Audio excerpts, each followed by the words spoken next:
Actually, just a sec here. Your video is not showing on the scene here. Great.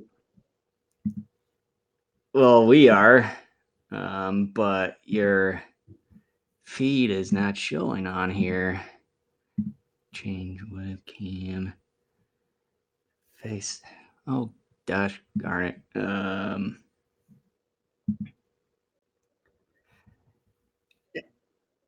Yeah. Let me let me put it on standby here.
Welcome to the Kaiju Network podcast, episode 131. We have a very healthy obsession with Kaiju here.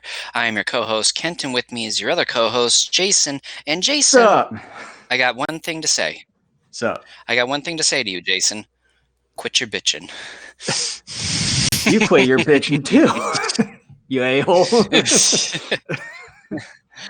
So we've been having some technical difficulties on our end, which is why we're a little late, and we apologize in advance if some of our video and or audio is not coming through all that clear. We're based in the Midwest, so I don't know if the snowstorm that's been coming through has had anything to do with it or what, but just kind of wanting to let everybody know things have been a little weird Well, and and then everything over here. Well, and then on live stream, whenever Kent comes on, when I send him a invite, like it should have like gotten all of his feeds, both video and audio, synced up to everything that I have built in into the same. And but for some reason, it just didn't even happen. So that's one of the reasons why we had a little bit of a technical difficulty for the last Yeah. few minutes. And so we are here today for our one and only episode for the month of January 2020. By the way, Happy New Year to everybody. Yes. And we are here today to discuss Godzilla 2000. So this is the last of our re-reviews. Hard to believe it's come to this point because I think we've been at this whole re-review thing for I think 3 years. Something to that extent, yeah. We've been at it for a while, and of course, anybody who is relatively new or wasn't with us from the beginning, or whatever, maybe missed out on some episodes here and there. We had concluded that our first batch of episodes that we first recorded from early 2010 to about the middle part of 2011, we thought the quality of those reviews and just the shows in general were not so good. So we discussed it and we just thought, you know what, we need to revisit these first batch of episodes, which is obviously the first 23 episodes. Anybody who's familiar with the Godzilla timeline in terms of, how many movies there are from Gojira up to this point, covering Godzilla 2000. So we decided we are going to go back and just redo those because we believed those reviews and those shows in general just were not of the highest quality, and we wanted to make sure that we gave the movies and just the individual shows the sort of attention and quality that they deserve. And I think, if I say so myself, I think we've done a pretty darn good job of that. So here we are at our last one, and so really from here going forward, is going to be some newer territory for once. I mean, we've done some commentaries here and there over the last few years and a few other things, but by and large, it's been sticking to doing re-reviews of movies that we had once covered a number of years ago, but just didn't do a very great job on until recently. So although we've had at least a couple episodes in the past once we started doing YouTube live streams here for our podcast show, and there've at least been some instances where we've taken a break on re-reviewing the Godzilla films and dived into other ones such as of course Rampage, and then right, the Manster, theatrical. those basically some of those old non-kaiju Japanese horror films like H-Man, Mancer, like I mentioned before.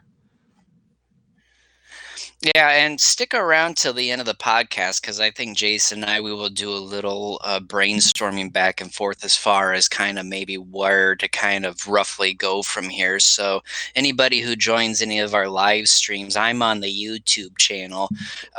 You can throw out some ideas or suggestions or anything like that. But unless you have anything else to add, I thought we'd just get right into a little bit of news and then right into Godzilla 2000.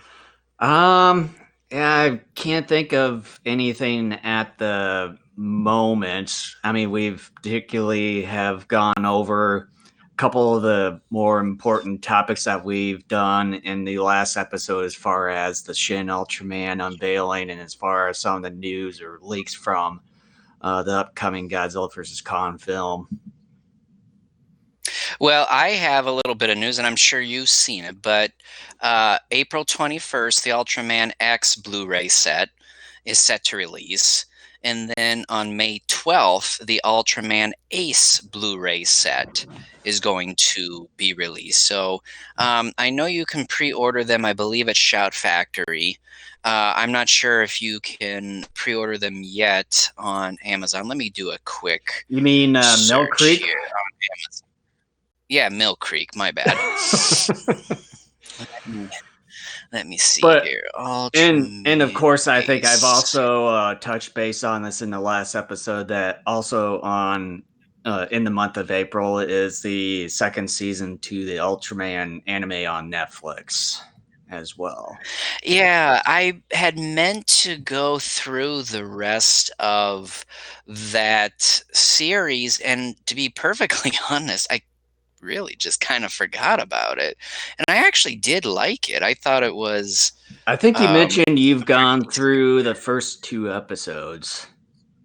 I think it's one. So yeah, Ultraman Ace, anyways, is available for pre-order on Amazon, and so I would believe Ultraman X would be too, because that comes out before this. Um, so go ahead and make sure that if you're interested, that you pre-order that stuff, or just mark your calendars and buy it whenever it comes out if you don't want to Yeah, pre-order. as of right now, I just only have the original Ultraman, and I think it was the original Ultraman and Ultra Q as of right now because I got those in stores. I'm not. I'll need to check with Best Buy or some of the other places that I know of if they've actually brought in some of the other Ultraman shows into stores. If not, then I'm probably just going to have to resort going to Amazon, mostly getting those. That's where I've gotten most of mine, and I think even with Best Buy, you can order and have it like shipped to your store, and then you can pick it up there too, I think. Yeah, but I just So like getting them I think right that's an away. option. Oh, I mean, I do too. The thing is, my Best Buy doesn't really carry those, but it was so strange because when Q and the original Ultraman were out, this was like maybe a month after they were originally released. I checked the website, and the site said that my Best Buy had three um, of each in stock, and I made sure that my zip code was right and that they were talking about the one, like 3 miles from my place. And so, yeah, everything was correct.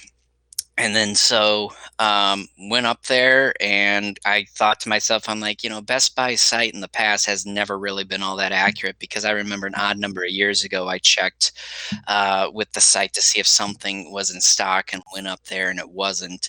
And I just thought to myself, I had this sixth sense thinking, I bet it's not up there. And sure shooting, there was nothing, not a single item of Ultraman. And I'm like, motherfuck. So at the same time, though, I wasn't shocked, because again, like I said, I've experienced that before, but it still is annoying, the fact that Best Buy, in terms of being able to keep track of inventory and to accurately online show what is actually in stock, has always been terrible. I mean, this is nothing new. So, Right, yeah. but yeah. But anyways, are we ready for Godzilla 2000? Go right ahead. All right. So, some production and release notes. The movie was released December 11th, 1999 in Japan, and it had a running time of 107 minutes. Its budget, and for this budget, I've seen a couple different figures, but I went with the figure by David Callett because I tend to trust books more than the internet. But the David Callett had, and I don't know how accurate this is, because if I remember correctly, Final Wars had a budget of like 2 million US dollars. Um, David Callett's book said Godzilla 2000 had a budget of 12 million. But I've seen elsewhere online where they said it had a budget of 8.3. So I'm not sure which one is accurate, but like I said, I went with the book one, um, just because Khaled is sort of an historian. He's got a book. In fact, his book is in its second edition, so I went with that figure. Um, and the movie went through 10 weeks of filming, and the movie sold about 2 million tickets and grossed approximately 15 million US dollars. And the movie also goes by the names Godzilla 2000 Millennium and G2K. As far as US release, the movie was picked up by Columbia TriStar. Michael Schlesinger, Sony's VP of Repertory Sales and Acquisitions, had the English dub rewritten and redubbed. He also had the film trimmed to 99 minutes and reworked the placing of some of the music and added some additional sound effects. The budget for these improvements and changes cost approximately $1 million, and the first Toho Godzilla to be released theatrically in the US in 15 years. Also, unlike some previous US theatrical releases and edits, there would be no new footage of American actors inserted into the movie. It was released into over 2,100 theaters on August 18th of 2000. It grossed approximately 4.6 million its opening weekend and would go on to gross just over 10 million during its entire US theatrical run. Toho loved the edit so much that they released the US edit into countries where the film hadn't shown yet, and eventually released it into Japan as well. So there's some production notes about the film. So here's a really short, very brief plot. I skip a lot of things and just kind of get more to the heart of the Meat and story. potatoes.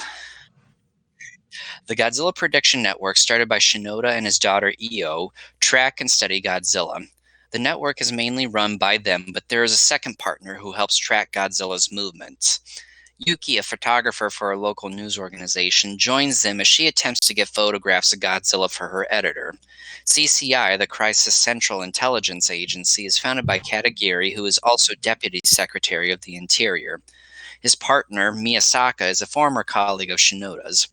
The CCI discovers what appears to be a 60-million-year-old meteorite. Instead, it turns out to be a UFO. The CCI pulls double duty by tracking the UFO and attempting to destroy Godzilla. Shinoda discovers Godzilla has an ability to quickly heal himself and names this ability Regenerator G1. The UFO is discovered to be hacking computers all over Tokyo, especially any information pertaining to Godzilla. Shinoda concludes that the UFO's inhabitant wants to use Godzilla's cell structure to adapt to Earth's climate and to physically form itself. During the final battle, the unformed alien, Orga, is able to gather cell information from Godzilla directly and forms into a hulking mass of a kaiju with minor physical characteristics of Godzilla. The kaiju battle it out until Orga makes one last effort to kill Godzilla by swallowing him whole and to take on his form. Godzilla, also realizing it can't kill Orga due to it taking Godzilla's quick regenerative qualities, concludes it must kill Orga from the inside. He allows part of himself to be swallowed before blasting his atomic ray inside Orga, finally killing the alien being. Godzilla kills Katagiri before setting part of Tokyo aflame, and credits roll. And if you saw this in the theaters, it had a big green "The End" with a green question mark underneath it. I don't think I will ever forget that. I remember you and I saw that, and we're like, "What? There's going to be a sequel?" I don't It's know hard if to believe that was over 19 years ago now. I don't I don't quite remember that part, but I do remember us going to the theater there, and it was just the two of us and a guy and his son that were sitting up Hmm. several rows towards the front screen there, and I think we were close to the back or the very back of the theater there, and it was, you can say it was sort of a nice experience not having at least everyone there, but at the same time we wanted to at least have people try to go there and trying to get the movie some sort of box office gross domestically there, which unfortunately I think it only gotten maybe around 20, close to $30 million. somewhere around No, there? during its entire theatrical run, it made over 10 million in the US. Okay. So it still made money. It actually still made decent money, all things considered, because for Columbia TriStar, it was a very small investment, and like I said at the top of this discussion, they invested about $1 million for some edits and changes to the film as well, and for the film to make a little over 10 million, that's a profit, and that's a pretty decent profit considering it wasn't uh, something that they hadn't, dumped a ton of money into for changes or edits, or and part of it is because obviously they didn't make the movie themselves. All they had to do was buy the rights and distribution Hmm. for the film. So um, yeah, I mean, all things considered, and the fact, like you said, there weren't a whole lot of us in the theater when we saw it, which was sort of bittersweet. The fact of the matter is, again, it made pretty good money. I mean, I remember back then being afraid that the movie may not even break like 2 or 3 million, Hmm. and I was pleasantly surprised to learn that it made over 10 million. And to me, considering the fact that Godzilla just doesn't, he has a large fan base here, but it's still very niche. And the fact that Godzilla also just in this country, for anybody who's not really a fan, they kind of giggle and make snarky remarks about the character in the franchise. The fact it made that kind of money is very impressive still, all things considered. So Right. Yeah. um, that's something to be very happy about. And it's a Toho film too. It's not a U.S. Godzilla film. So Yeah. And I think it would be at least the very like the at least the last Toho film to be released in U.S. theaters, right up until obviously your favorite movie from I a few don't years ago. necessarily count that. I don't count Shin Godzilla. I don't count that, not just because I don't consider it a Godzilla movie, but I don't consider it because it wasn't a wide distribution. It was only in, I forget how many theaters. I don't think it even broke 1,000 theaters because it was considered a very limited run. It was Yeah, I sort don't think of so. not quite along the lines of Gojira, but similar along the lines of Gojira back in 2004, where that film got limited release across the nation as well. That one even more so than Shin, but Shin was still very limited um, in its release. So, Oh yeah, but this was still, considered more of a wider distribution. I'm still considering the last. Like Godzilla 2000 was the last time a Godzilla film was released in U.S. theaters before uh, the Shin Godzilla one several years later. Yeah, the so-called Godzilla movie. Um, but anyways, Um, I, when I was going through Callett's book, I found a piece of information that I just am so surprised because uh, I've seen this movie so many times over the nearly 20 years it's been available, and I'm surprised I never made this connection. Um, but Callett here writes that Godzilla 2000 in many areas plays some of the same beats as 1998's Godzilla. And he goes on to write, quote, Godzilla 2000 is consciously a reply to that film, an exercise in prideful one-upsmanship. The filmmakers compile a litany of images cribbed directly from the previous film. And here are some of the examples he lists. Godzilla introduced in fragmentary views of isolated body parts, a man nearly killed by a falling structure that luckily only pins him down, objects catapulted with Godzilla's approaching footsteps, a shot of a scientist standing in a giant footprint, Godzilla's landfall announced by a bulge in the water as his dorsal fins begin to break the surface tension, a sequence in which Godzilla chases a car through a tunnel, and a story built around an aspiring journalist and her Godzillaologist boyfriend. The thing is, though, and this is something, might as well just talk about it. I really noticed it more this time. Um, first of all, Khaled, I think, is right in that this film does try to mimic some of those moments within the 98 film. But the one thing, well, two things, but the first thing I want to talk about that he brings up is Yuki and Shinoda being boyfriend and girlfriend.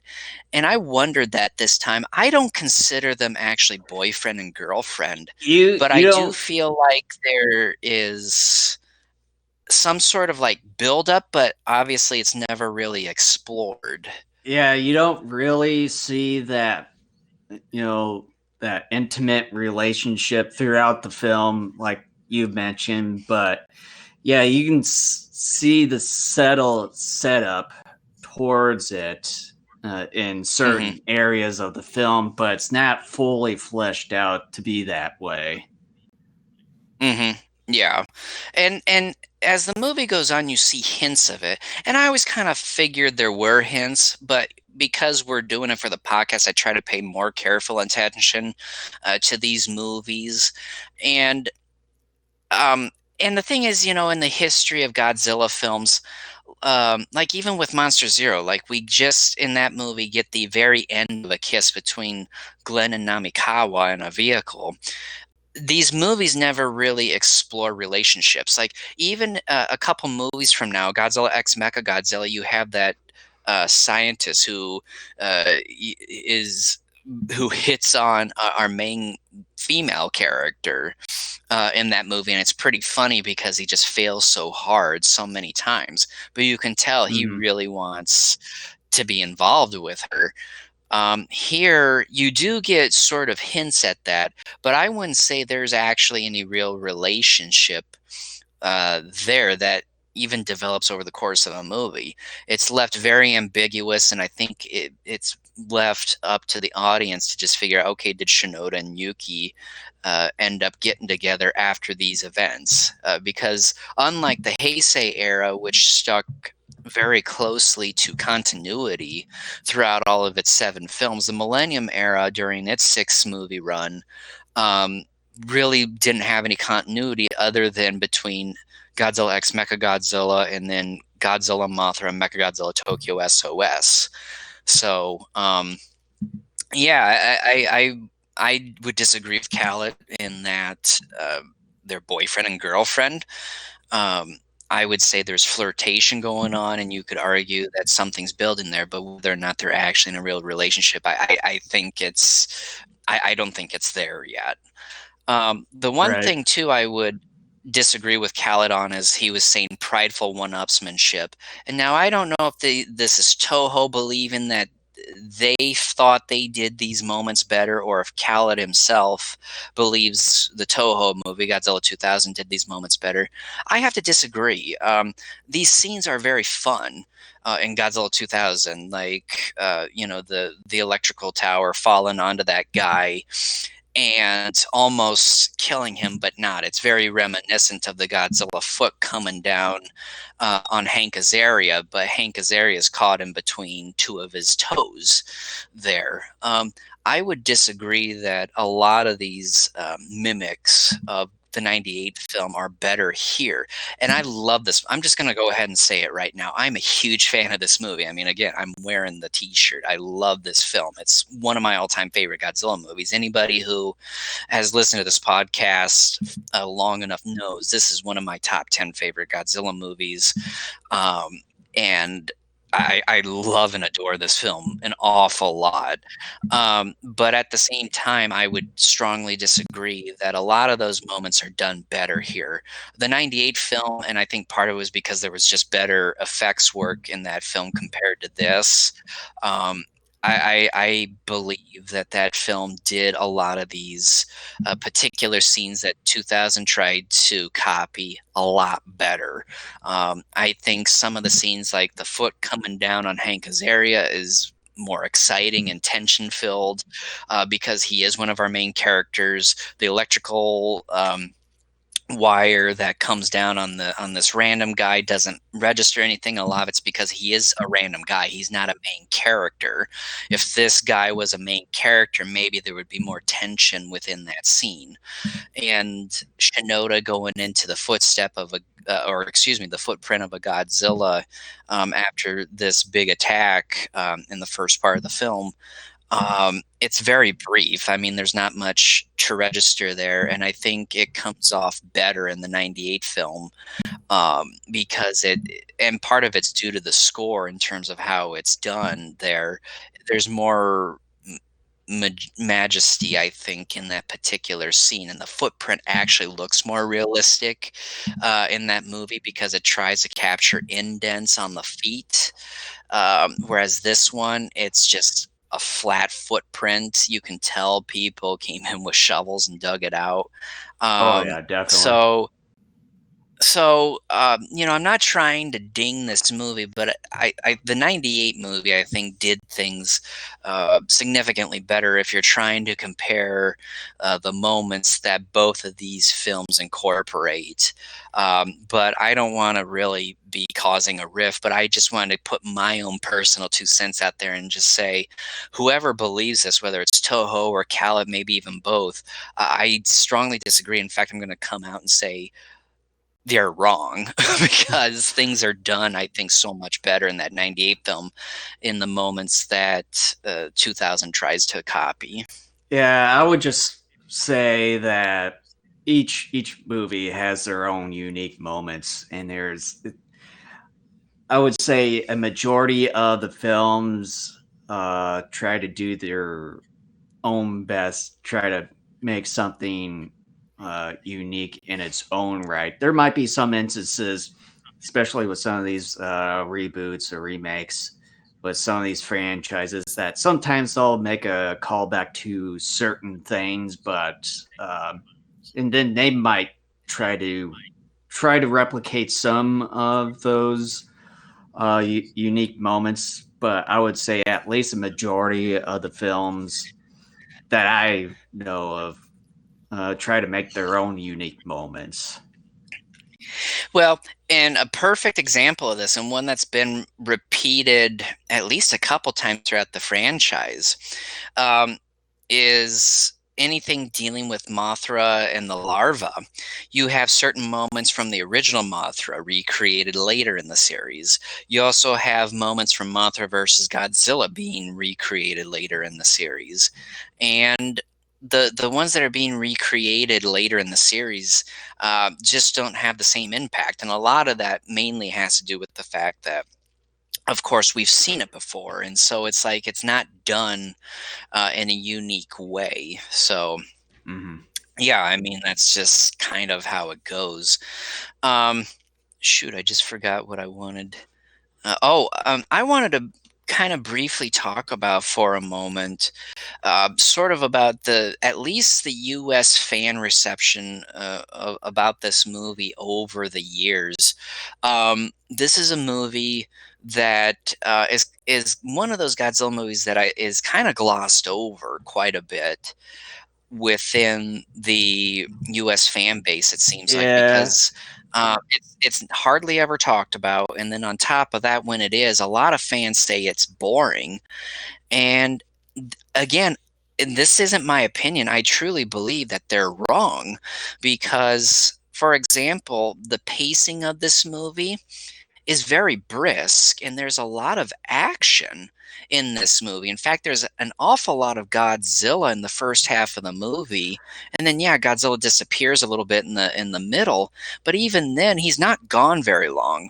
From the moment Godzilla gets blasted into the water by the UFO and then you see the underwater swimming image of Godzilla later, there's 16 minutes in between that moment and the swimming scene. And then I didn't time the moment from the swimming scene to him coming up in Tokyo Bay. But again, I think it was maybe no more than another 10-15 minutes.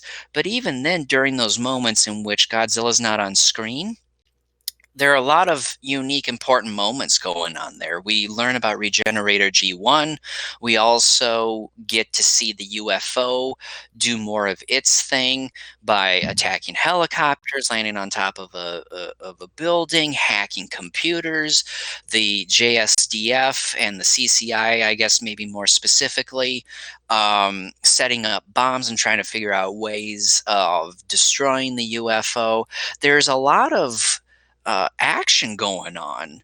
And Godzilla is actually in this movie quite a bit. I kind of had forgotten how often he was in this movie. Well, And because it and moves at such a brisk pace and there's a lot of action in general, the 99 minutes, you don't feel it. You don't feel an hour and 40 minutes of this movie. and when I was watching it here, uh, it's like for some reason it felt like you said that it felt that he was in there more often. And when we saw it the first time, it didn't quite feel like it at first because you're new to the whole viewing experience of the film. But then once you see the film more and more over the years, you tend to see him quite often in the movie as you realize it.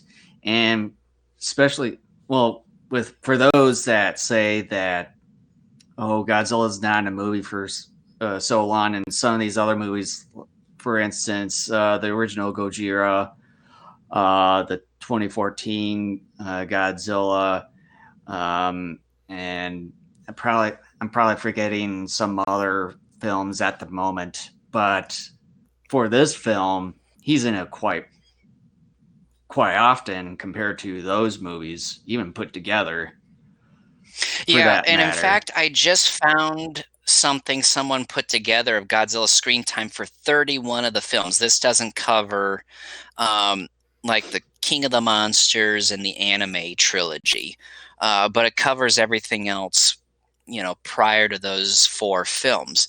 And um, according to this list, Godzilla 2000 is number two for Godzilla's screen time at 22 minutes 28 seconds.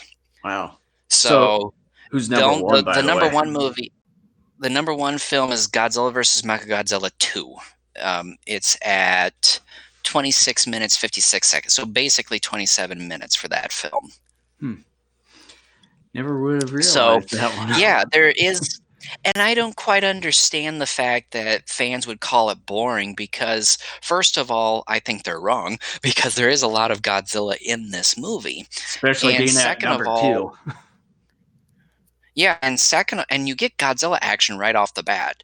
And then second of all, the scenes in which Godzilla isn't even present in the movie, which is mainly only during the middle section, you have a lot of very important moments. You learn about Godzilla's regenerative ability, something that was hinted at in And previous movies, but never really explored. yeah, and And then you have and the UFO moments. it's a good thing that he's at least brought up the regenerator G1 thing, because I was just Hmm. thinking about it after watching this film. Is that, like, over the years, even in the Godzilla films, that you basically hear of the G cells being mentioned about, but they Hmm. aren't really the main focal point of a Godzilla film.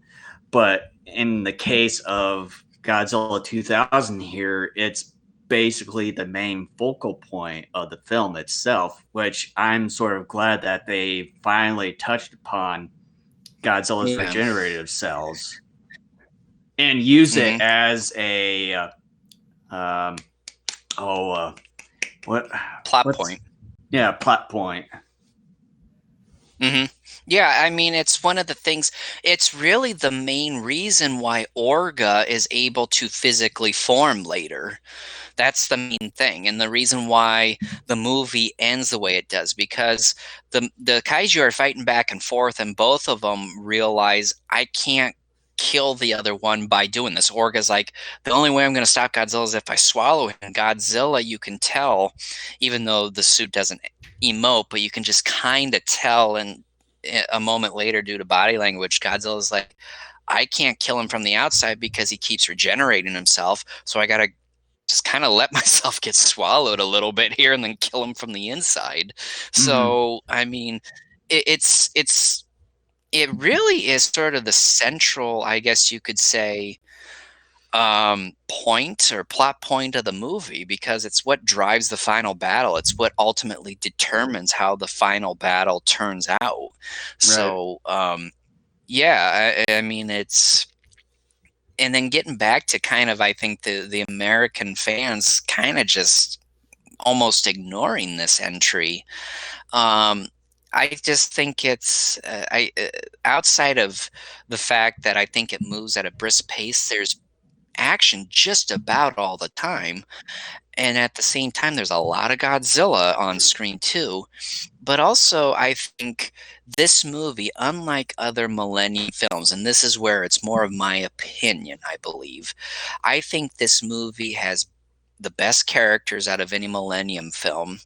I think the film cinematography is done very well. I think the miniature work is superb, and in fact, I think the miniature work on that final battle set is impressive. I think it might even be the biggest miniature, excuse me, set that's been on a Godzilla movie since the return of Godzilla in '84. I could be wrong, but this is a vast set. And on not only that, but the miniature work is, I think, the best we're going to see in the entire Millennium era. And then the set is dense. There are a lot of buildings.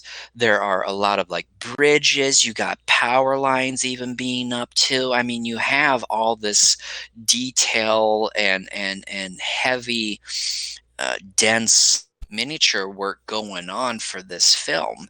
And I just think this film, how it's shot, how it's written, it's just uh, for lack of a better term, and I think it's a work of art, quite frankly. It's because it's hard for me to explain, but I think what I'm about to say explains it better.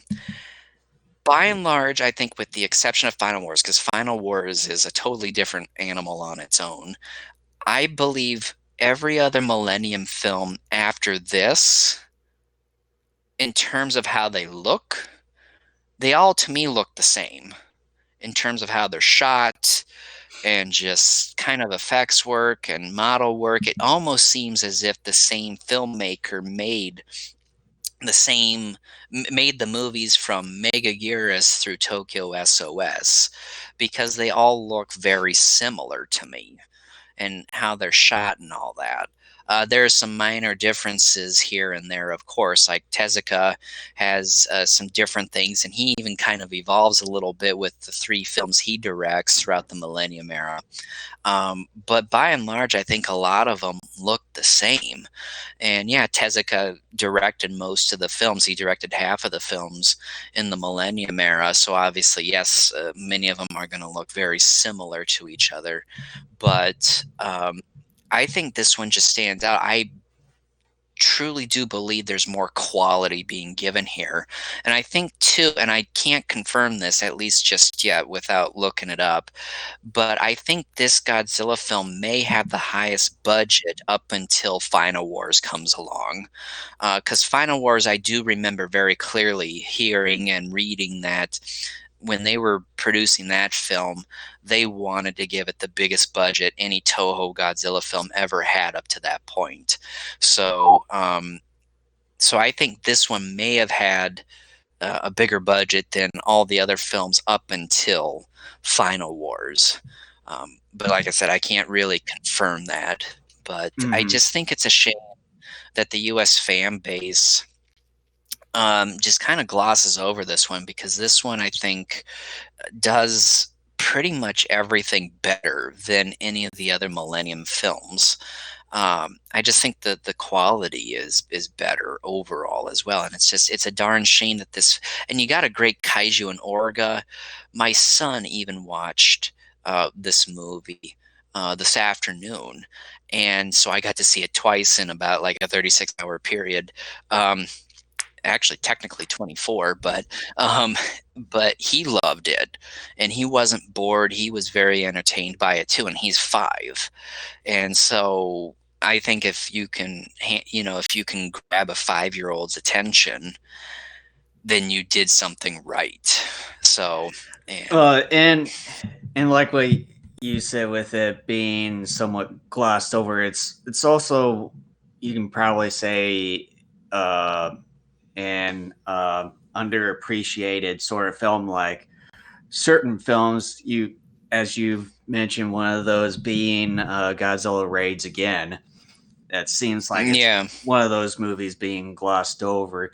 But as far as the quality, I would say after watching it, it seems pretty okay. But then, I'm guessing you had the Blu-ray version of the movie, and I do. And watching it on the 4K TV over here, as far as the quality, I would hate to say it, but it seems like over the years and with the upgrade to HD and everything, some of that quality tends to be somewhat exposed in a way, Oh yeah, especially absolutely. Yeah. with some of the visual effects. It seems like out Yeah. of the entire Millennium series, I would say this film, and to me, this is somewhat of a disappointing sort of downer for me because I also like this film, but it seems like some of the visual effects, some of the tracking, some of the scenes that they've used in the scenes of the film, it hasn't really aged all that well, even after a little over 20 years of existence. Because with the movie being out back in '99 Yeah, in and Japan. I mean, you're not wrong, but at the same time, I want to point out a couple of things. This movie, from Toho standpoint, used a lot more green screen work and visual effects work than any other previous Godzilla movie. And yeah, I remember even when we watched it in the theaters, you could tell when certain things were green screen. And the thing is that, especially over in Japan, a lot of Japanese in the movie industry, it hasn't been, I don't think, until very It recently it's that the movie somewhat studios. it was somewhat a little bit behind Hollywood at the time, but I think Right. the last few years they've really caught up. Yeah, and this was true um, back when this film was being produced. And in fact, and I know this to be true because all you have to do is watch the entire Millennium era and you know this is true. This movie is the only Millennium era movie that really excessively uses green screen shots. Because when you watch any of the other Millennium era films, the green screen shots significantly drop, if not are gone altogether, depending upon the individual films. So, this, I think, in some ways was meant to be sort of experimental, but also at the same time, because they wanted certain shots to look the way that they wanted them to, they had to use green screen. But at the same time, too, you're talking about looking at it at 4K. I watched the DVD one. The thing is, and Okay. we talked about this like with the Return of Godzilla. Um, like when I watched the Blu-ray of Return of Godzilla, I had noticed there were a couple shots that I had never noticed before that were like green screen shots. And that's the thing. When you watch older films that were not shot originally in HD and then you do watch them in HD, that stuff will show up. And that's just the Right. unfortunate reality of it.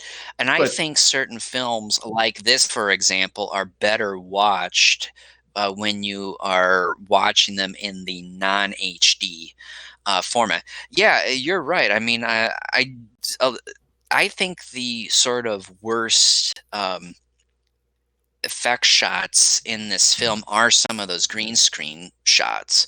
But at the same time, I give them a lot of props because they tried their darndest oh yeah, no trying to doubt. make that work. And I think they succeeded up to like 75, 80% of the time.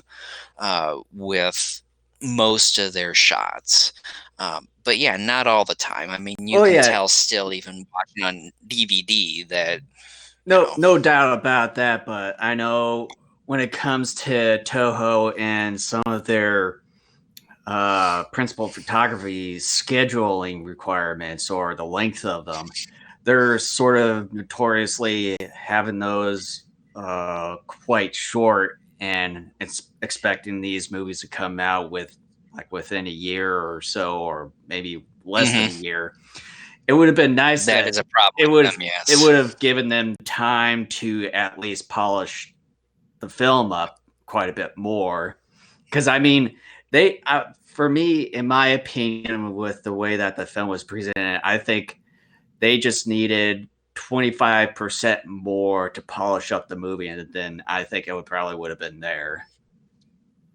Yeah, and I mean, Shusuke Kaneko is on record having said that he was very disappointed in how quickly Toho wanted the films produced. Because obviously, for anybody who's not aware, he's the director of Godzilla, Mothra, King Ghidorah, Giant Monsters, All Out Attack, and he also, before that movie, directed the Gamera trilogy of the '90s over at Daiei Studio.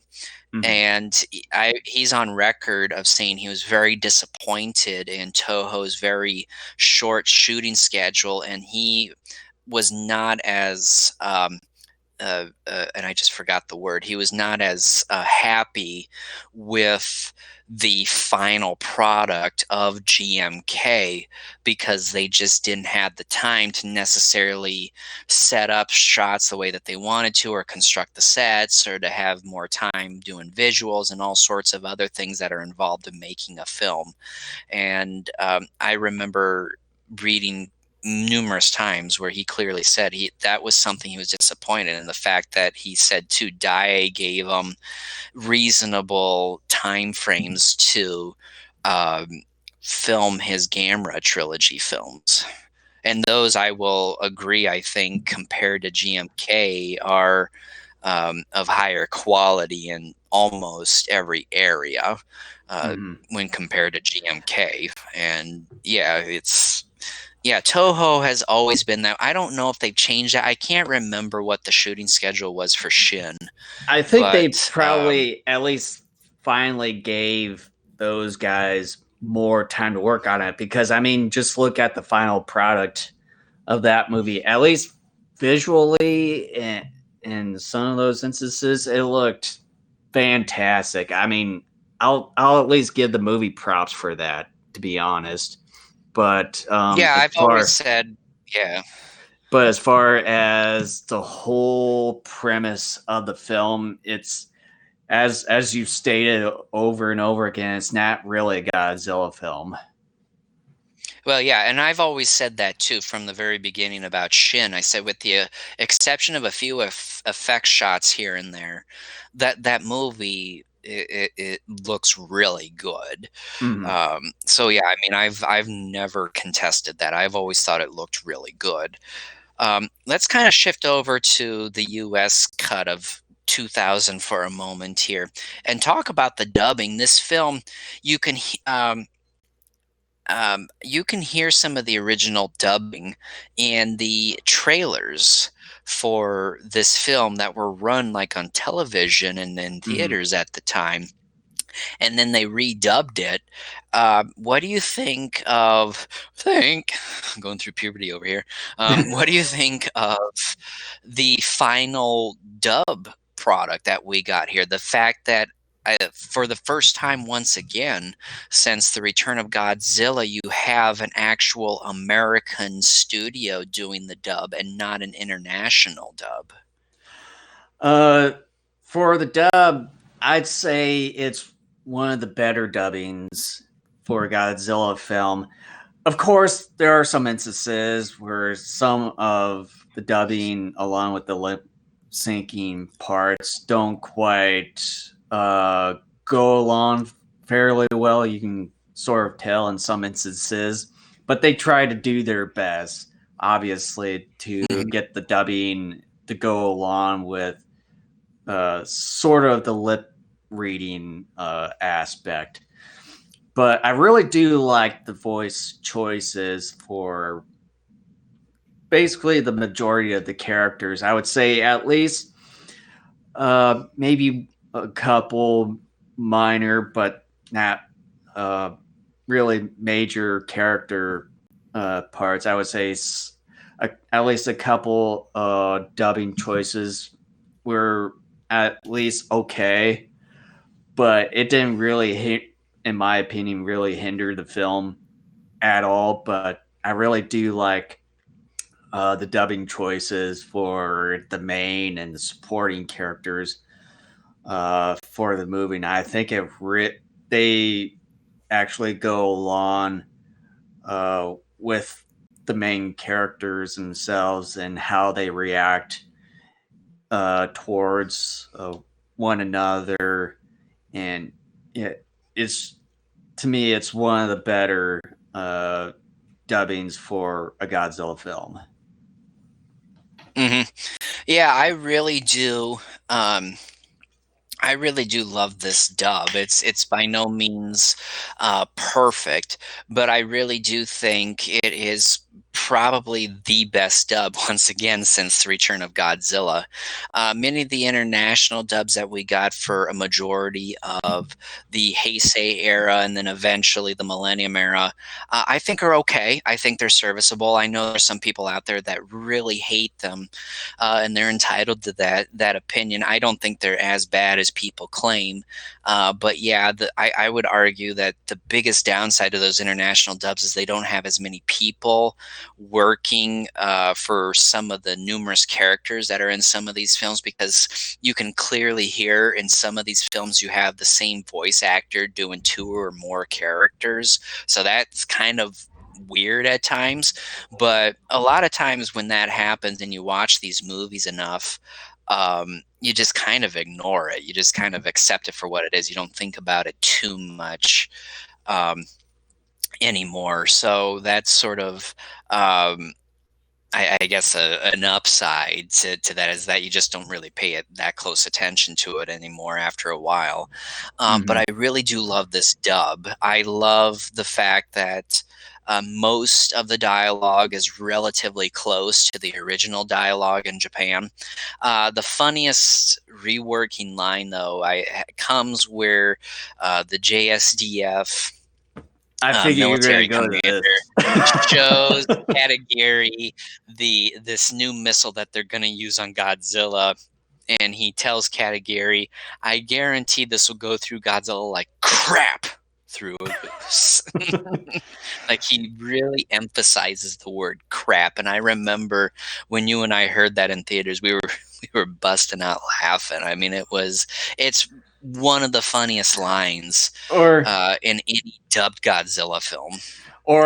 in one of the shots there when they discovered regenerator G1, aka the G cells, and the two guys there. I can Yeah, still remember when they were laughing, and then all of a sudden they sort of make the serious face toward before the scene cuts. I can always remember, and I even did it too while watching it, that I just had to chuckle at that. Like yeah, almost every time I see that shot in the film, I always have to chuckle at that. yeah. I mean, I think of that moment in the theater, and I thought about it when you and I watched it on DVD every once in a while back in the day, where yeah, they chuckle, they're like ha ha ha ha, and the camera just kind of lingers. It's like it either should have cut shortly after that chuckle, or the director should have kind of instructed the actors to kind of at least keep a little bit of a grin just a bit longer in the scene. But yeah, it's I think a funny moment. But yeah, I think the dub overall is of pretty high quality, and I'm pretty happy um, about it. So, what do you think as far as the casting for Godzilla 2000? Do you think it's one of the better casting choices the best, or like undercasted, or how would you go about it? You kind of brought up a topic I was just going to bring up. I was actually going to Great move minds towards think alike. characters. Um, but yeah, I mean, I'll talk both about the cast and the actual characters themselves in this movie. As far as the cast goes, I really like it. I don't have the cast list in front of me here. I do know that the guy who plays Shinoda, his last name is Murata. But by and large, I love everybody in this film. I think everybody does what they're supposed to. I think everybody does their job well. Shinoda comes off as this very kind of nerdish scientist wanting to protect and study Godzilla. Yuki comes off as this very um, um, um, um, gosh, I keep forgetting words when I need them the most. She comes off as this very go-getter photojournalist, but at the same time kind of goofy. And his daughter Io, I think the choice there is good. She comes off as a very nerdy girl herself. The guy who plays Miyasaka comes off as nerdy, but also kind of a wimp at times. The guy who plays Katagiri, I think, is absolutely perfect. These Yeah, actors all do a wonderful job because the guy who plays Shinoda, Murata, the last time uh, we saw him in two other films. He had sort of a big role in Godzilla versus Mothra in 1992, working for the oh shoot the one company. I want to say it starts with a T. it's like a realty or construction sort of company. Something like that. Yeah. Um, I forget the company's name, but anyways, he's kind of a henchman for the big guy there in the film, the main villain, I guess you could say. And then he's in like a very brief shot, like maybe 30 seconds or 45 seconds in Godzilla versus Destroya, where and again I forgot the character's name, the news gal who is Emiko's great niece. He talks to her for a brief moment, saying, "You better be careful; it could ruin your love life." He's in there for a brief moment, but he shows a lot of range because you get him as this snarky sort of SOB company man in Godzilla versus Mothra. Then he does a gradual transformation through that film, and then he kind of plays kind of a goofy guy for the brief 30 seconds he's on film in Destroya. And then here he, I really like him. I like him an awful lot. In fact, he's actually one of my probably top 10 favorite characters in the entire Godzilla franchise. I love this character an awful lot. Um, um, I just think the cast has done very well. As far as the characters themselves go, I think the writing isn't as full as you would like it to be because character development is not as it's done well enough to where we know as the audience what every individual character's motives are for the film. We don't get a whole lot of backstory behind them. Like, we don't know what happened to Shinoda's wife. Did they get divorced? Did she die? We don't have any backstory there. At Um, least but we I like the. do. At least we do get some reminiscence of some a little bit of backstory, especially when Shinoda and what's his face Talks here, to Miyasaka. yeah, Miyasaka, when he mentioned about why Shinoda resigned from the university when they were pretty Yeah. much co-workers many years ago at a university.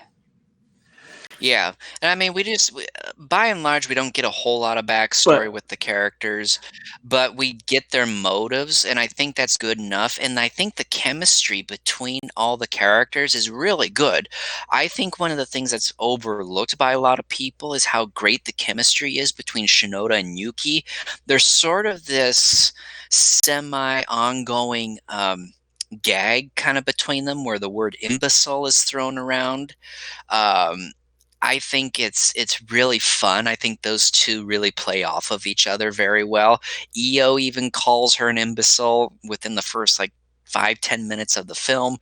Um, Everybody plays off of each other really well. Katagiri comes off as this very cold individual, but you can tell there are moments there too with him that there might be certain times in which he cares, but he just doesn't want to show it.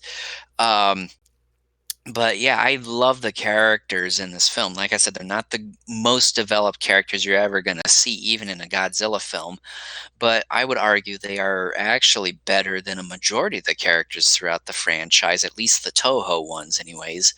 Um, and I really love them. They play off of each other very well. We learn an awful lot, and I really care about Shinoda, Iyu, Yuki. There are times in which I care about Miyasaka because there are times in which it feels like he's just being dragged along by Katagiri, even though Miyasaka may not necessarily Right. be 100% on board with what he's doing. But I like Katagiri too, in the fact that he does what a villain's supposed to do, and I do like that. And he's not like evil, but you know he's a bad enough dude. He's not like Torahata and Kumiyama in Mothra versus Godzilla. He's not that evil, but which leads me to just quickly point out that I have come to the realization I don't think Katagiri necessarily deserved to die at the end of this movie, but oh well, that's just a quick side note I wanted to give. But Katagiri is, at least when you look at it from Godzilla's perspective, he's kind of a bad dude, but he's not like awful. Like even towards Shinoda, he's not awful because he allows Shinoda to use their equipment later, which is how Hmm. Shinoda discovers Regenerator G1. Yep. So, you know, Katagiri's not necessarily a 100% bad dude. Yeah, he wants to kill Godzilla, and I guess, you know, if you love Godzilla, you want Godzilla to live. So obviously you're like, okay, Katagiri's a bad guy. And with him staying alive, obviously he's going to keep wanting to kill Godzilla, but he still is just he's a jerk, really. I mean, he's just a jerk, or as Shinoda called him, an asshole. So, um, yeah, I guess the worst thing actually Katagiri does do in this movie is that he blows up the building while Shinoda's still inside. So yeah, that's kind of the worst he does in this film. But I love the cast. I love these characters. I feel for the characters. Again, like I said a little while earlier in this discussion, these are I think the best characters we get out of the entire Millennium era. You get enough backstory, but you understand their motives well enough to where, and they're developed well enough throughout the course of the film that you care about characters like Yuki, Io, Shinoda, at times even Miyasaka. So you have the characters you're pulling for and you're rooting for, and you have the characters you're like, I don't care what happens to them, or I really want them to get stomped by Godzilla or whatever.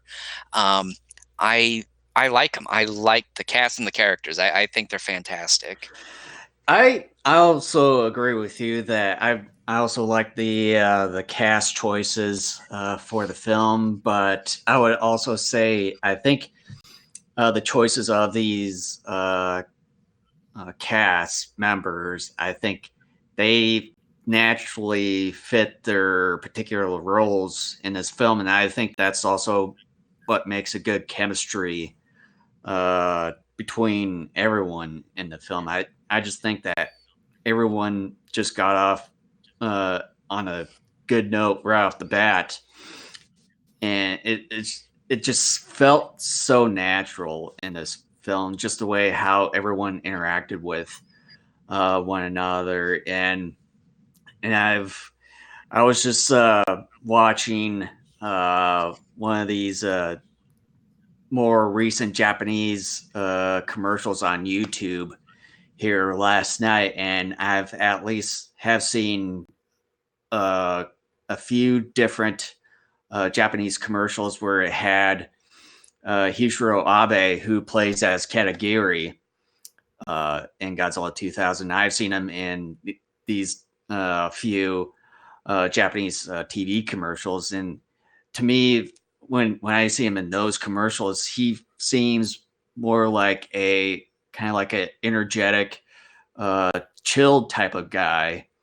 But I think I think he's one of those guys that can explore different ranges uh, of different roles, and to me, I think he is one of those guys that are naturally pretty good for these certain roles, especially the one that he took on.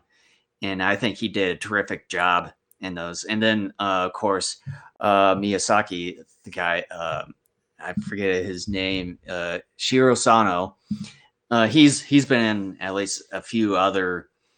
I think he might have been in another Godzilla film. I can't remember at the moment, but of course he was in some of the other sort GMK. of. And then one of the other spoof, I think, a couple of other spoof kaiju movies. Gahara, I think he was in that one. And then wasn't he in was it the sequel of the X from Outer Space? I think he It's might been have a been in long that time one. since I've seen that one. He could have been, but I don't know. I don't I don't remember. It's been at least 2 years since I've seen that movie. Uh, but um, but as far as Murata, yeah, for me, in my opinion, I think he would be one of those guys that you probably would have seen a little bit more in Godzilla films. It's a little bit too bad that he hasn't been in the Godzilla films quite as much as he did. At least he's gotten a couple of good, decent roles, mainly Godzilla 2000 here. But as far as Godzilla vs. Mothra in '92, he had like a minor role. And then, of course, as you mentioned, that he was in Godzilla vs. Destroyer, which I sort of forgot that he was in that. And he was just only in there briefly. But I would have wished that he would have been in the Godzilla films more often. But nonetheless, as far as Godzilla 2000, for me, all the cast members that have been selected for their specific roles in this film, to me, I think it was the best choices that the film crew has made because these cast members, to me, I think they meld with one another naturally to make at least as far as the quality, even though I mentioned about some of the other qualities, but as far as the quality of the characters and the cast members for this film in particular, I think is probably one of the better. I would probably say one of the top 10 best group of cast members for a Godzilla film. It's hard for me to believe that we've been discussing, this movie for like a little more than an hour, and we have yet to discuss the kaiju. Um, I know we're going to get there eventually. like let's But yeah, but usually that's like one of the first things you talk about, or like, the kaiju and all that. We get a new Godzilla design here, and we get a brand new monster in Orga and all that. Like, what do you make of the new Godzilla design and heat ray attributes, and what do you make of Orga? Like, what do you make of the kaiju here? well, I know at first, I was, I think when the movie was announced, uh, back in, I would say towards the end of '98, possibly in early '99. I was right around sixth or seventh grade at the time, and I remember seeing the silhouette of the Godzilla, that famous sort of side shot with him in front of this red glow and everything. My first reaction to that silhouette design of Godzilla, it, I wasn't, uh, I didn't quite know what to think at first. And to me, it felt like I just need to see uh, the whole Godzilla suit in action whenever it came out at the time.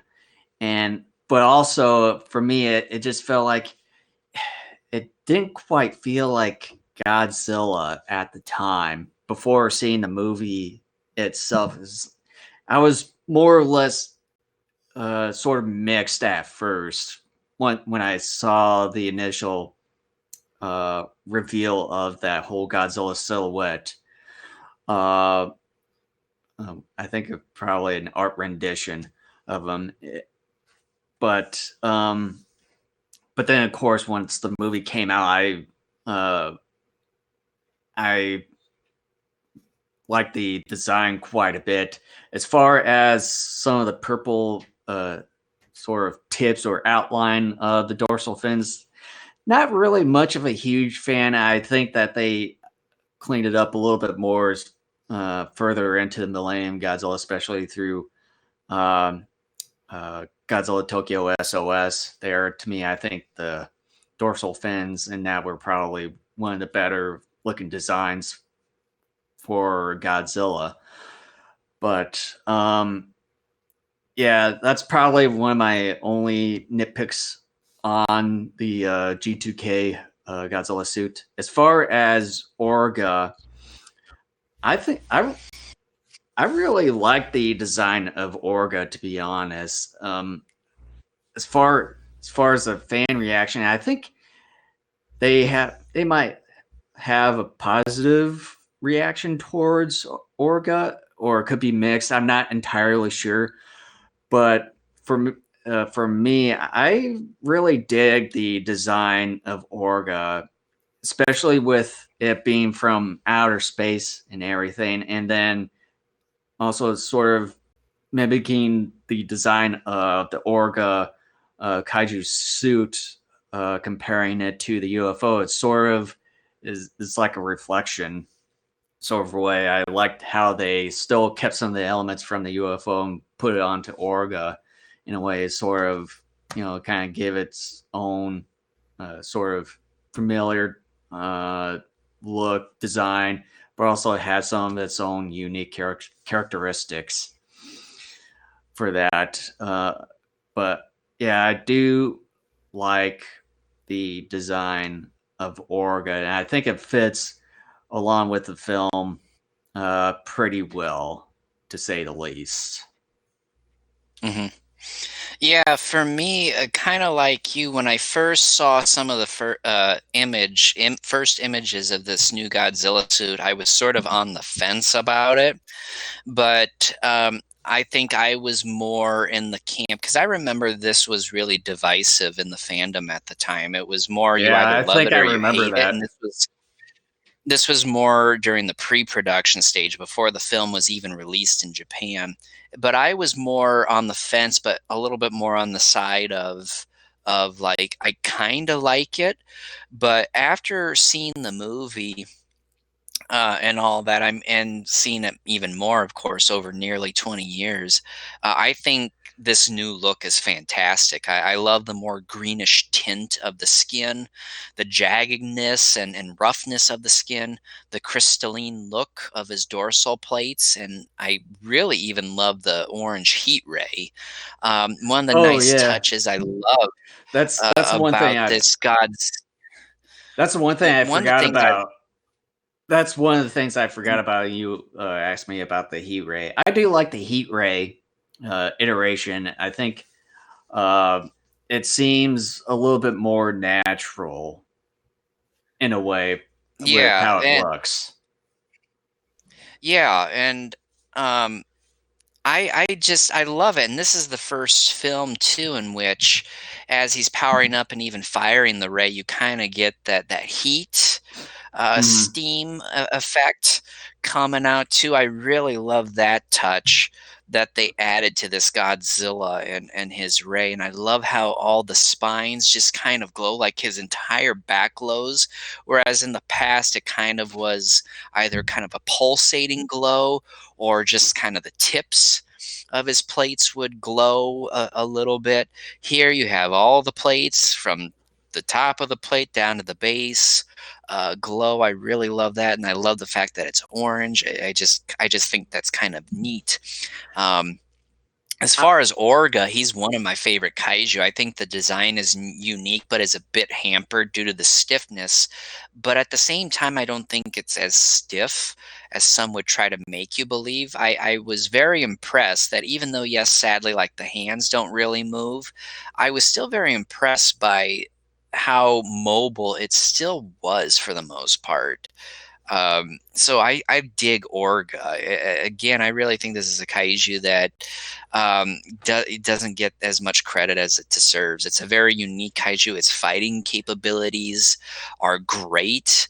It holds its own against Godzilla. I mean, it's a fantastic kaiju, and I love the design of it as well. yeah, what do you think of Orga's power beam? What do you think of that? I mean, it's a beam. It has more push power than it does like burn power. Um, Most kaiju anymore seem to have some sort of a beam. What I like most about the beam is the fact is of its location. It's up on the left shoulder, which is a mirror of where it was on the spaceship. The spaceship, it was sort of in the back on the left side too. And you can see like Orga in his very first appearance as an alien, the head is sort of the same shape as that ship. Hmm. And then eventually in his final form, you still see a little bit of that spaceship Yeah, sort of the upper half of impression the on the body. top Yeah. part. And I love the fact that basically that ship was nothing more than an actual literal like suit for him because his beam, shoulder beam on his person is in that exact same location where it was on the ship. That is just something like that, that little detail, that sort of decision to be like, we're not going to place it like in his mouth or whatever. Like we're actually going to kind of place it and design him to look similar to his spacecraft. And the fact that they kept it in that same location, it makes it very unique. It makes him stand out. I love it. I love it an awful lot. Hmm. Yeah, there was something I just had on my mind. I can't remember can't remember it right now. But as far as the initial main thing of the film, the kaiju fights, um, we only just get at least one main battle between the two kaijus when Orga is in his alien form, and then of course Godzilla. But you at Hmm. least get a couple encounters with Godzilla, and then Orga when it's in its UFO uh, form. But as far as the main battle between the Orga alien form and Godzilla, um, what are your initial thoughts as far as the quality of the fight, the length of it, some of the creativeness uh, for the battle? I think the final battle itself is very entertaining and provides a nice mixture of UFO versus Godzilla and Godzilla versus Orga. I think the uniqueness of this battle makes it fresh and stand out from previous fights, um, because there are just a few beam blasts um, in this final battle, and at the same time, Orga just has some unique capabilities that we've never really seen this in a kaiju movie up to this point. Like, for example, he uses cables to tie up Godzilla and whip him around for a bit. And I think too, there are some really nice moments of the kaiju really going at it in hand-to-hand combat. That's something that a lot of people complain about with the Heisei era, is that they kind of dub the Heisei era as the Beam Wars, because the kaiju, Mm-hmm. like every kaiju, has some sort of beam, and there's not a whole lot of hand-to-hand combat in those films. And here they correct that, and I think they do a very good job of choreographing the battle and just doing a heck of a job. I really think the battle is great. I love the fact that Orga, the more I watch this movie, the more I see how much Orga does a tremendous job of holding his own against Godzilla. Like in the UFO form, like he topples like half of a skyscraper on top of Godzilla, and he kind of throws him around with the beam a couple times as well. I mean, Orga just in the UFO form just doesn't hold back, and Yeah, no doubt. I love I would even argue that throughout most of this battle, at the very least half of the battle, Orga seems to be the one that kind of is winning, because he just kind of has his way with Godzilla for a while. And then, kind of, once he turns into an alien, he loses a little bit of that mobility that he had as a UFO, because now he's a hulking mass of a kaiju that can't move around as nimbly, even though he can leap far distances, but he still can do a pretty decent job. Like, I still remember this scene where you just see him, he goes down like this, and he just kind of, with all of the force of his body, like throws up his right hand right into Godzilla's face and just kind of knocks Godzilla back a little bit. Mhm. I just love the fact that you get a lot of fun, unique, animalistic hand-to-hand combat in here. And I remember when we were watching this in the theaters, and it still kind of happens to me from time to time, even now when I watch this movie. I remember in the theaters getting ready to jump out of my seat because I was so invested in the fight. And I was just kind of like, even, and I spoiled myself. I read early spoilers on the internet before the movie was released here. I knew how this movie was going to end. So, but I still was like ready to jump out of my seat. I was just like thinking to myself, "You bastard, Orga! Godzilla's gonna kick your ass! Kill him!" Like thinking to myself, and I was just about ready to jump out of my seat, be like, get him!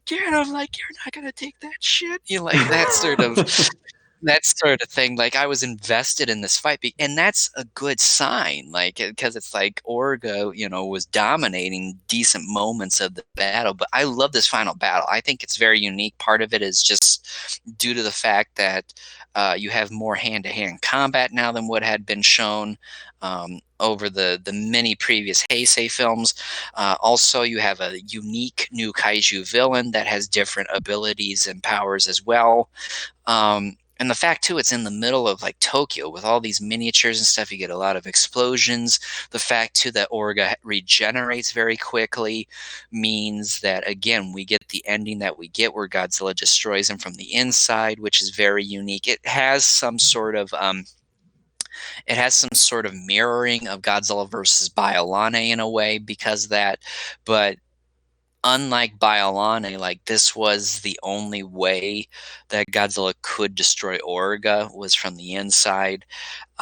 So yeah, I mean, I love it. I think it's one of the more interesting and emotionally investing final battles. Yeah, as far as the main battle or the initial battle for this film, I think it was pretty interesting and it had its own unique characteristics or take on a fight between Godzilla and Orga. And for me, just like you, it felt more natural to where that both the kaiju would at least use their beams uh, when it comes time to necessarily need it, which in this case they used it quite a bit less, mainly comparing it to the whole Heisei era where a lot of the kaijus in those films use it quite a bit often, but here they more or less relied on their natural abilities as far as punching, kicking, or using their tails, whichever. Yeah, they just, and then of course using their my mouth when biting one another. It's more or less uh, more or less a natural hand to hand combat sort of approach for Godzilla 2000, which to me it felt sort of like a breath of fresh air. Just sort of take a Hmm. break from all these uh, beams just going back and forth with all the like the uh, light shows and everything. It's just more or less of a natural battle this time around. Even though you have an alien from outer space, but they still managed to make it a natural hand-to-hand combat uh, for uh, for the main uh, major battle for this. But when Orga was in his UFO form, obviously it had to use some of its uh, gravitational force powers, and then its beam from the side, from the left side cannon. There, it had to resort to those things when Aura was in its UFO based form, but when it came to him becoming like an alien kaiju form, then uh, I liked how they converted him to more of a hand to hand combat kaiju to go up against Hmm. Godzilla, and then I also agree with you that that the crew made Orga a formidable foe for Godzilla and a kaiju that can hold its own ground and doesn't take any shit. Hmm. Yeah, I mean, it's a fantastic, um, it's a fantastic final battle. It just, and yeah, I love it. I absolutely love it. It's one that I'm always very much invested in every time I watch it. Takayuki Hattori's score.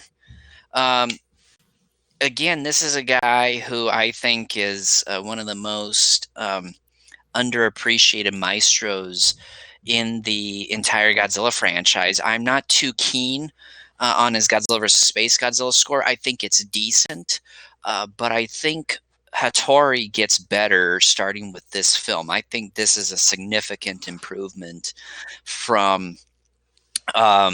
This is a significant improvement from Space Godzilla, and anybody who listened to previous episodes where we talked about the anime films and then I even reviewed the individual scores themselves, um, I had said that I thought potentially Hattori even was better with those as well. I just think Hattori just seems to get better with each new entry in a Godzilla franchise. I thought the anime stuff was really good. My favorite one out of that was City on the Edge of Battle, just because it had more of the rousing marches and themes going on in that film, in that score, whereas the first and the third films in that anime trilogy had more somber flowing, which it's really good, but it's more somber going, and there aren't as many marches and themes going on those but two but scores. yeah, I think this is sort of where he gets his familiar footing with the whole Godzilla franchise and sort of knows how to go uh, on and what to do as far as scoring certain areas of the film, and I think he really got his ground footing onto this whole franchise the second time around. I think because Yeah. like as far as a score during the time when it came out, and I remember, and I think I still have the CD of the film, and I remember listening to the Godzilla 2000 soundtrack when I was going to college up here for a few years, and I just listened to that soundtrack many times, just sitting in the hallway with the portable CD player, sitting in the hallway and just listening to that for God knows how long until the next class began, and it's it was one of the CDs during the time that I listened to the most, and I really liked how Hattori scored the film, and I think it really suits the film and as well as the franchise quite a bit. It to me it has that unique place in the Godzilla franchise history as along with Ifukube tying his scores to the whole mythos of Godzilla. Yeah, and I wrote a review of this score almost 7 years ago on our website for this particular score. And I don't know if I have the American edition still of the 2000 score. I'll have to double check. Um, but I do have the Japanese one, of course, because I bought the Toho Godzilla 50th The anniversary whole set, yeah. sets. Yeah, I'm kind of curious. I kind of want to check now if I have that American one. But anyways, like I remember writing in that article saying that this is without a doubt. At the time, it was my favorite Hattori score. Now, since then, the anime trilogy has come out, and like I said, City on the Edge of Battle may even be my favorite. It may even potentially be his best. But regardless, I still think the Godzilla 2000 score is really one of his finest and really one of the best scores out of the entire Godzilla franchise. And it's one of my personal favorites. It's a score that I think has a couple memorable themes and riffs here and there, some memorable marches as well. I think some of the music played during the final battle helps magnify kind of the stakes at hand and magnify just these two giant kaiju going at it.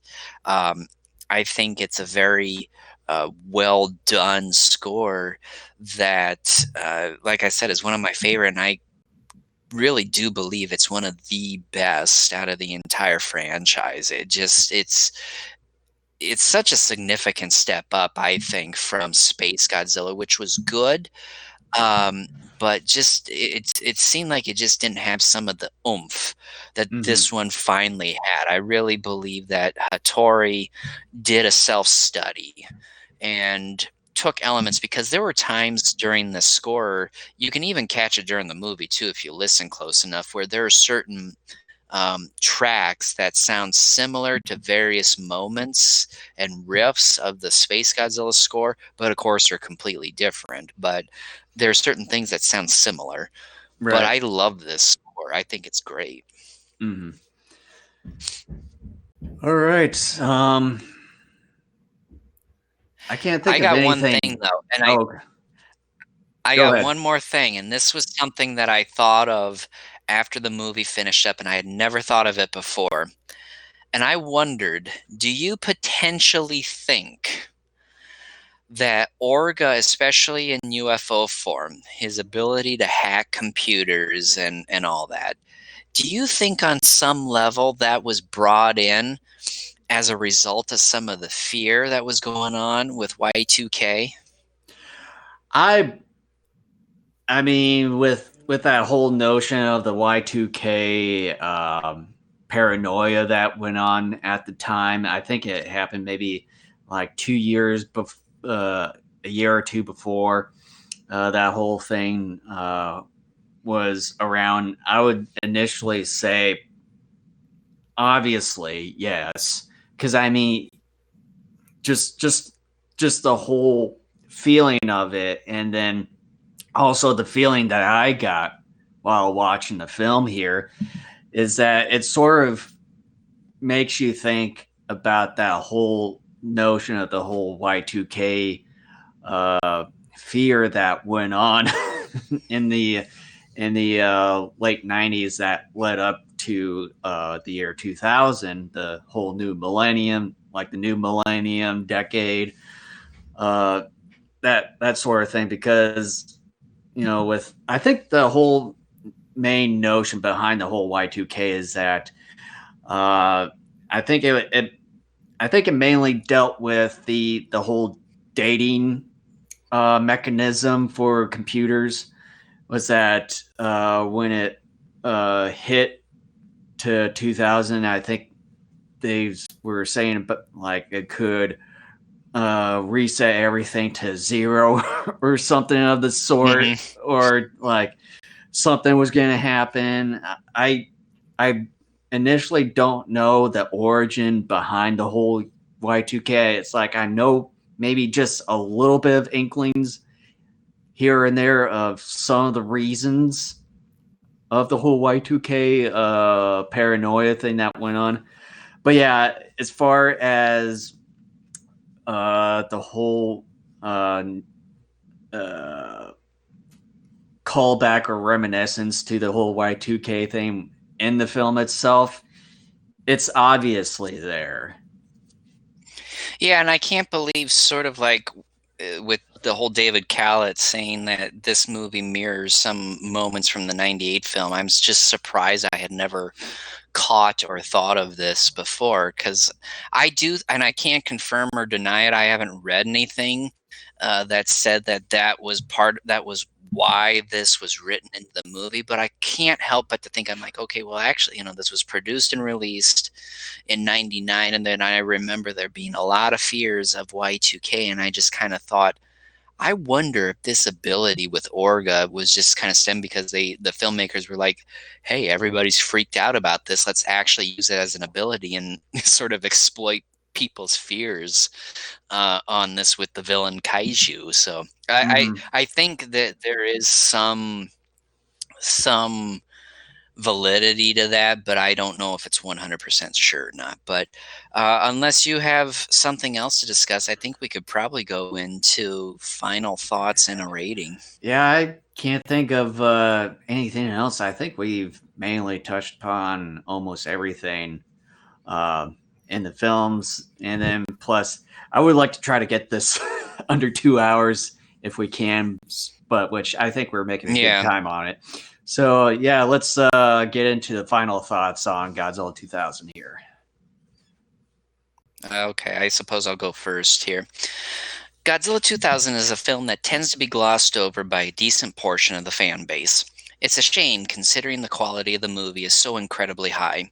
The kaiju suits, miniatures, and many of the digital effects won't look this good for much of the remainder of the Millennium era films. The cinematography is fantastic, and the drama within the final battle always gets to me. Something I really can't say, sadly, about the other Millennium films. The introduction of Orga injects something fresh into the franchise, and his design and execution are wonderful. His unique fighting skills and other capabilities help to make this particular battle stand out. Shinoda, Yuki, Io, Katagiri, and Miyasaka are characters with their own unique personalities and help draw you into the story. Speaking of story, this one hardly lets up. There's Godzilla action from the beginning, and the movie doesn't let up much of the rest of the way. Godzilla disappears briefly in the middle of the film, but this section is not only used for the audience to breathe for a moment, but to focus on the UFO and a trait of Godzilla's that was always hinted at, but never explored that much in previous entries: his ability to take incredible punishment and to heal. Regenerator G1 makes its debut here. While some could argue this particular capability may not be the exact trait that makes Godzilla heal quickly and to take punishment in previous movies, or even in succeeding movies, I tend to believe that trait is indeed present and at work. Takayuki Hattori's score is a significant improvement over Godzilla vs. Space Godzilla, and a score I've always considered to be one of the better ones within the franchise. Godzilla 2000 has always been one of my favorite Godzilla movies, and one I've always believed would be in the running to show someone who is brand new to the franchise. The movie encapsulates much of what has made Godzilla movies entertaining over the years, and even 20 years later is still a great film that encompasses many of the trademarks of the character and his numerous films. Godzilla 2000 has a good story, memorable characters, a fun and unique new kaiju villain, and a lot of heart. While some of the succeeding Millennium films may inject other unique qualities into the franchise and mythos of the Godzilla character, hardly any of them end up with the soul this one has. That's not to say they're bad films. They simply seem to miss what director Tako Akawara and his crew know what makes a Godzilla movie fun and full of heart. The strongest of recommends and a buy. And we forgot about talk about director Akawara. This is his fourth and final Godzilla film. He had directed Godzilla vs. Mothra, Godzilla vs. Godzilla 2, and Godzilla vs. Destroya. So, Hmm. So for my initial thoughts on Godzilla 2000 is that as far as the quality of the film, I really do like how the whole initial story, the world for this particular Godzilla was built. I do like the natural selection of the cast members to take on the certain roles of characters that they did for this film. I think is one of the better cast lineup for a Godzilla film in the franchise. Um, the story, I think it's a great story and plot for the certain film that this presented. I do like the designs for both Godzilla and Orga, and as well as their initial battle for this movie. I liked how everything was presented and how it transpired and in the final outcome of it. I also like the whole hand to hand combat. As I mentioned earlier, it was an at least a nice a good way to at least have a Godzilla fight for once instead relying mainly on beam powers this time around. So at least that took a back seat for once. But as far as the visuals and everything, although I still give praise to this film, the visuals in this film is uh, probably one of the only areas where I would give a knock off for this film. Uh, Although I'm guessing that this is sort of the whole experimental phases that Toho went, but then also with Toho being notorious for their strict scheduling regiment during that time, and I'm guessing that recently that they've been more relaxed on it, but then uh, during that time they've been more notorious for that certain ordeal. Um, the visuals for the film, it definitely shows uh, they could have had some more improvements on the visuals, and as far as when you see the HD remaster version of the film, and if you've watched it on the 4K TV like I have, you can definitely tell uh, the instances when they use a green screen, obviously CGI. A lot of the visual effects hasn't really aged well uh, for this film, and when comparing it to per se Godzilla vs. Biollani, which was a film made exactly 10 years before Godzilla 2000. Um, if I compare those two movies, I would still say that Godzilla vs. Biollani is still better as far as the practical like effects, and I would say some of the green screen or blue screen that they might have used for the film. But as far as the visual effects for Godzilla 2000, it's still somewhat of a letdown for me. But give credit to where credit is due, that they still tried to manage what they tried to do with the strict scheduling regimen from Toho. So at least they still did a pretty good job for what they did. So I would still at least mhm. give credit to the film crew of Godzilla 2000. But other than that, I would say fantastic storyline, great characters, great cast. Love the suit designs for both monsters. Also, really loved the score by Hattori. It's uh, overall Godzilla 2000 is still a great movie, despite some of the downfalls of the visual effects in the film. I would still recommend it, and also would still say Godzilla 2000 is a buy as well. All right.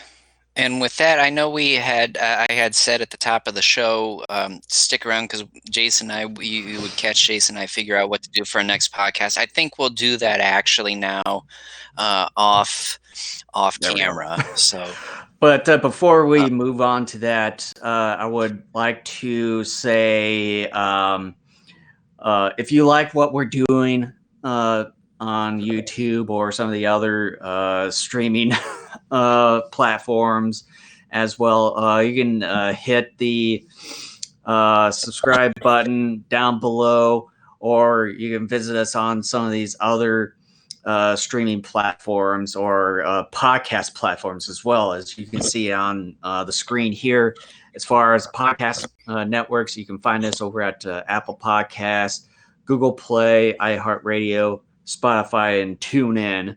And as far as the live streaming networks, you can find us on YouTube, Twitch, D Live, and Periscope. And like I also mentioned, you can hit that likes button down below, or you can as well subscribe to us. And you can follow us everywhere on these social media platforms just by searching for the name of Kaiju Network, and we should be coming up in your search when you do that. And you can also find us on our website over at daikaijunetwork.com. awesome. And with that, we thank you so much for listening and/or watching our podcast. We will figure out dates for February and episodes. So just kind of keep an ear towards social media. And that's kind of where we will announce everything. We'll try to be better as far as trying to announce things earlier. I didn't Yep. realize till earlier in the week. I'm like, oh crap, we haven't actually like said anything. I kind of forgot we had a podcast this I was week, and gonna do so it. we I was got gonna at least try to schedule it a week before, but some other things came up, and then plus two, I mentioned to you that I temporarily suspended my Adobe account because I didn't want to keep paying initially $56 a month on the subscription to Adobe's a month. So I want to try to wait till next month and then just pay it once a year and at least save maybe about 2 months worth of monthly payments. So I at least save money on that front. So I didn't really have a whole lot to try to come up with certain graphics or anything. And I just also noticed earlier on in the episode, I still have some graphics in the background. As you can see, some Christmas lights and yeah. I Christmas just related realized stuff. that I'm like, man, it's Christmas. Yeah, it's like I just realized that But I was like, anyway, oh crap. But yes, go ahead. yeah, we need to at least be better about trying to get something, mentioned and then set up at least a week beforehand. So like, was it today the 18th? We should have had something up by like the 11th. So that way we could give more people notice and all that. So we should try to be better about that in the future. But anyways, we're going to get off here. Thank you so much for listening and watching to us. And again, we'll keep you posted via social media as far as when to expect our next podcast and kind of what we're going to do or discuss. So thank you so much for listening. All right.